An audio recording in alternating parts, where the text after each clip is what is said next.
ایک جملے پر حجاج بن یوسف کی مغفرت کی امید. کہتے ہیں کہ حجاج بن یوسف بہت ظالم اور سفاک گورنر گزرا ہے. اس کے بارے میں آتا ہے کہ اس نے 1,00,000 لوگوں کو اپنی تلوار سے قتل کیا ہے، اور جو لوگ اس کے حکم پر مرے ہیں، جن لوگوں کو اس نے مروایا ہے، ان کی تعداد تو کوئی گن ہی نہیں سکا.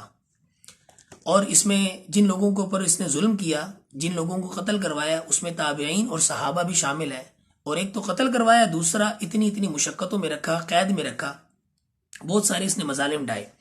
حضرت حسن بصری رحمۃ اللہ علیہ کا فرمان ہے، کہتے ہیں کہ اگر سارے لوگ اپنی اپنی امتوں کے اپنے منافقین کو اکٹھا کریں، قیامت کے دن لے کر آئیں، اور ہم اپنی طرف سے حجاج بن یوسف کو لے کر آئیں، تو ہمارا پلہ بھاری ہو جائے گا.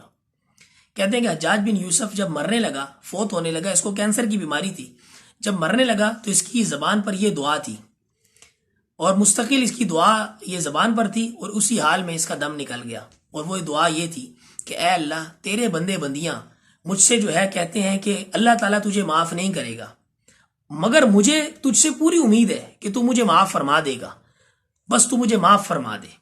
یہ دعا جو تھی یہ حجاج بن یوسف کی اس کی زبان پر جاری تھی. حضرت عمر بن عبدالعزیز رحمۃ اللہ علیہ نہایت عادل بادشاہ گزرے ہیں. انہوں نے جب اس کی یہ دعا سنی تو ان کو رشک ہونے لگا کہ حجاج بن یوسف یہ دعا مانگ رہا ہے.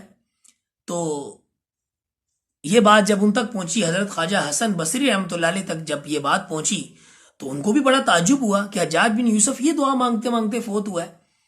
تو لوگوں سے انہوں نے بڑا تعجب کیا کہ واقعی ایسا ہی ہوا ہے. تو لوگوں نے کہا کہ جی ہاں، یہی دعا مانگتے مانگتے کہ یا اللہ مجھے معاف فرما دے، یا اللہ مجھے معاف فرما دے، یہ دعا کہتے کہتے دنیا سے چلا گیا.